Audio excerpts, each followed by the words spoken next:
Hey, welcome back, everybody. It's been a while. Um, Last month, about exactly a month ago, I hit 800 hours on my Kubota L4060. Of course, as most of you Kubota owners know, that would be due for the every 400-hour service. I thought it'd be interesting to show when I turned 400 hours. That was in 2020, late in 2020, the height of COVID, of course. And my tractor had 332 hours on it, and I knew I was going to come up on 400 probably during the COVID mess that was going on. My dealer was still open. I think you had to pick up everything outside the door. So I decided to go ahead and order all the filters and the oil. And I didn't want to get caught where everything was shut down. And of course, you could still get fuel, but I want to make sure that I could get oil and filters and things like that. So what I did was looked in my paperwork, old receipts from 2020, and compared everything to 2023. So I'm sure it doesn't take a genius to figure out everything went up, but I thought maybe a few of you out there might want to know exactly what the increase was. And it's almost 3 years. I went up to 400 hours pretty quick because I had a lot of projects to do when I first got the tractor in 2019. But it's kind of slowed down a little bit. I was on track for like 200 hours a year, but like I said, I'm getting caught up with stuff and getting older. Don't do as much. Anyway, let's start with a breakdown. The hydraulic filter in 2020 was $46.63. 2023, $53.49. It's an increase of $6.86, 15%. Transmission filter was $65.58 in 2020. 2023, $75.23, an increase of $9.73, 15%. Again, the engine oil filter was $10.73 in 2020. 2023, $14.77, went up $4.04. Pretty big increase. I mean, it's a couple bucks, but it's a 38% increase. Fuel filter was $31.86 in 2020. That went to $36.56 3 years later. Difference of $4.70, 15% increase. So most of the filters, except for the engine oil filter, went up 15%. The Super UDT, now I bought 5-gallon pails, 2.5. I averaged it out, and you need 11 gallons when you drain all the hydraulic oil out. In 2020, it was $21.86 a gallon, so it cost me about $240, $240.46. In 2023, it went from $21.86 to $29.81 a gallon. So just the oil alone was an increase of $87.45, 36% increase on the oil.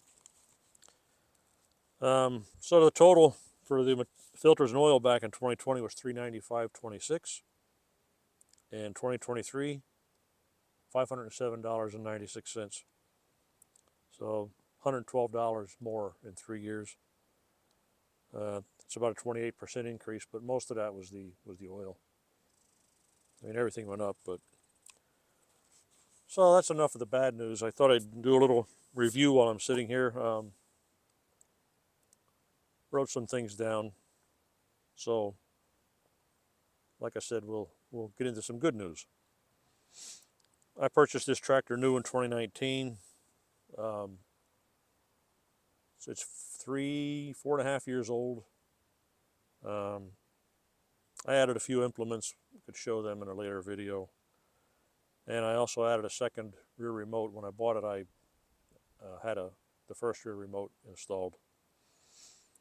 I did have a tractor before. I had two tractors before. I had an old Ford 1600. Went to a Coyote CK30. That Coyote was a very impressive little tractor. It never gave me any problem. The only thing, I went through the loader arm fiasco. If there's any guys around that have had a CK30 back, 10 years ago or so, or even earlier. You know what I'm talking about. I don't want to get into all that. That's been beat to death. The only thing other than that, I bought two glow plugs went bad, and I think I had 13 or 1400 hours on it. Really good tractor. The only reason I jumped ship from Coyote, the dealer I bought it from went out of business, and the closest real dealer to me would have been about an hour and a half, and I didn't feel like driving that far to. There's another one closer by, but it's kind of a miniature. He doesn't have maybe 4 or 5 tractors. And Kubota, I can go to 2 right off the top of my head that are within a half hour, opposite directions, so they're about an hour apart. I'm right in the middle. And they both have multiple dealerships, so that was my biggest reason. I did trade the Coyote in. I went to the first dealer that I bought a zero-turn, Kubota zero-turn, a ZD323. Went back to that dealer. He made me an offer on a trade, and it seemed okay. I didn't know what the Coyote was going to be worth. I mean, I had an idea. So I went to the other Kubota dealer, and he was $3,500 more of an offer over what the other one. So that was a no-brainer. Went with him, and I had gone to that dealer for my zero-turn, and the other guy was $100 cheaper in the end. So $100 is $100. But this time I went with the other one that offered me $3,500 more in a trade, and I think that was fair to him. So I'm lucky. I have 2 dealers, and I've gotten parts from one, parts from the other. Whoever has it, or if I'm driving by one, I mean, sometimes with running around for other items, I might go by. Oh, let's stop in and pick up what I need, or if I know I'm going by. So I'm lucky there. I like I said, if it was a Coyote dealer, it's not often I drive out of my way an hour and a half to pick up groceries or something. So tractor's been very good. The only problem I had, the right side front seal, I guess you would call it, on the, I'm not sure what but it's on the joint, the shaft that's vertical right next to the tire. I guess it's pretty common for them to wear out. If you overload the front end a lot, they say it can wear out, or dirt gets up in there and wears that seal up. Thanks to YouTube, I saw how it was done on a similar tractor, and a little shout out to Messick's, who is, by the way, about an hour and a half from me. But on their website, you can get a parts breakdown, a nice schematic. I got that, printed it out. That was very helpful. I knew what to expect when I took everything apart, put it back together. No, I didn't make a video, but at that time I wasn't really wasn't making videos, so that's the only thing I've had go wrong. And that was probably at about 650 hours, maybe. It was last year, early in the year. So other than that, you can see it's a cab tractor. I love the cab, the heat, the air conditioning. I mostly use it for big wheelbarrow, move wood around.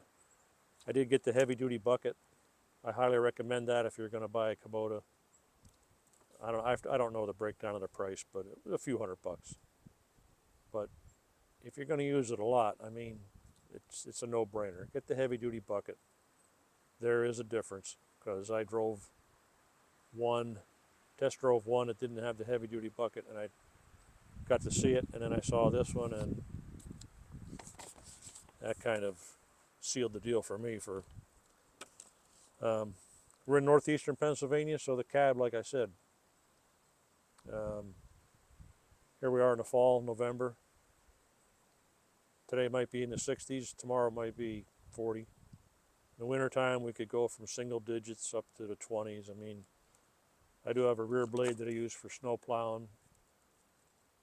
A couple driveways that I do that are all connected to mine. It's not bad. It's thinking about a snow pusher, but I'm not there yet. It's the 4060, 40 horsepower, 10 more horses than the Coyote. Much bigger tractor. I shouldn't really compare them. It's not a fair comparison. This is quite a bit more tractor. It's just right for my needs. It doesn't matter how many acres I have or what. I don't want to upset anyone, but you see a lot of talk about, well, how many acres do you have? You need 50 horsepower. Well, you need 60 horsepower. All depends what you're doing. My opinion. Don't want to upset anybody. You might have 30 acres and only maintain 3 or 4 of it. You might not do any bush hogging. You might have a small driveway. It all depends. You might be able to get away with a BX and have a 30 acres. It's just talk to a good dealer and a salesman on what your needs are. It's not just size of the land and horsepower. The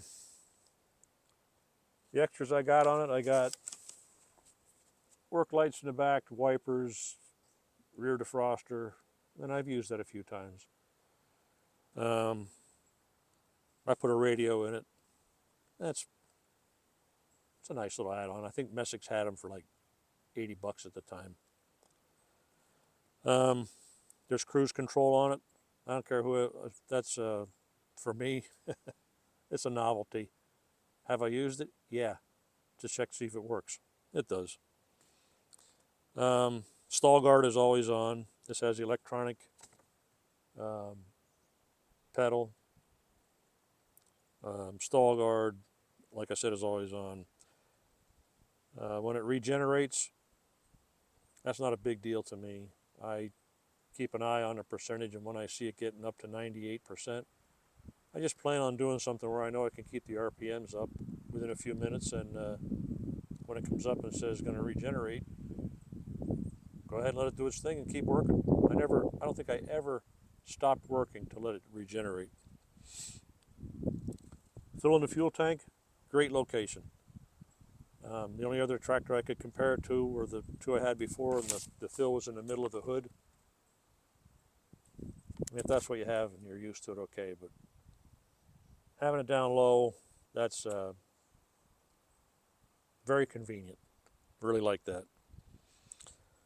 The cab lights that came on it, they're not LED. They're just the old halogen. I could change them out one of these days, maybe, but I don't do a lot of work at night, so that's not an issue.